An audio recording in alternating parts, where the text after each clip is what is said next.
চাকরি পাওয়া মানে শান্তি নয়, চাকরি পাওয়া মানে একটা সাময়িক সাফল্য আর সেই দমবন্ধ পরিস্থিতিটার থেকে মুক্তি, যেটা তোমাকে একটু একটু করে টুটি চেপে ধরছিল। কিন্তু তার মানে এই নয় যে তুমি শান্তি পেয়ে গেলে। কিন্তু চাকরি পাওয়ার পরে একটা উপলব্ধি তোমার হবে, সঙ্গে সঙ্গেই নয়, বরং বড্ড ধীরে ধীরে এমন একটা উপলব্ধি যেটা তুমি অনুভব করবে ঠিকই, কিন্তু সবার সঙ্গে চাইলেই ভাগ করে নিতে পারবে না।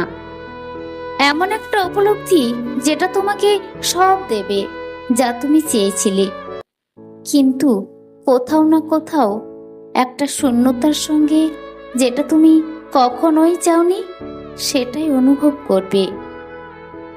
চাকরি পাওয়ার পরে তুমি বুঝতে পারবে যত উৎসব, আয়োজন, অনুষ্ঠান, উদযাপন, ছবি প্রায় তোমার প্রচ্ছন্ন উপস্থিতিতে এবং বাস্তবে তোমাকে ছাড়া। তোমার মন পড়ে থাকবে সেখানে, কিন্তু কাজের বাধ্যবাধকতায় তোমার শরীর উপস্থিত থাকবে 3x2 আয়তাকার টেবিলের সামনে রাখা নির্বিবাদী চেয়ারে, অথবা কোনো বর্জিত পথে রাতের ডিউটি দিতে। যারা খুব আষ্টেপৃষ্টে জড়িয়ে থাকে তাদের মানুষ আর গ্রামগঞ্জের জন্য কোথাও না কোথাও আড়ালে চোখ ভিজতে পারে। চাকরি পাওয়ার পরেই বুঝবে দায়িত্ব আসলে একটা প্রশংসাহীন কাজ।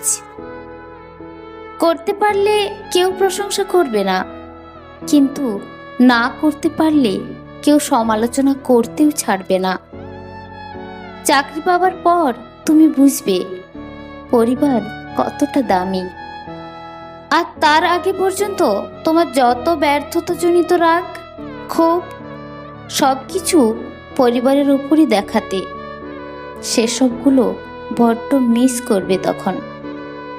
এতটাই মিস করবে যে মাঝে মাঝে সব ছেড়ে কিছুক্ষণের জন্য চলে আসতে ইচ্ছে করবে, কিন্তু পারবে না। চাকরি পাবার বেশ কয়েক বছর পরে তুমি খানিকটা বাদ্যযন্ত্রের মতো জীবনযাপন করবে। একই নিয়ম, একই সময়, একই কাজ, রোজ একভাবে, নিয়মিত, অবিরাম। আর এটা তুমি অনুভব করবে, কিন্তু কিছু বলতে পারবে না, কারণ মাসের শেষে একটা এসএমএস আমাদের পেন কিলারের মতো সমস্ত ব্যথাকে অদ্ভুত কায়দায় ভুলিয়ে রাখবে সামনের কয়েকটি দিন। আর এভাবেই একটা সময় পরে অভ্যস্ত হয়ে যাবে, আর কিছু মনে হবে না তখন। শুধু মানুষ তোমায় বলবে তুমি ভীষণ বদলে গেছো।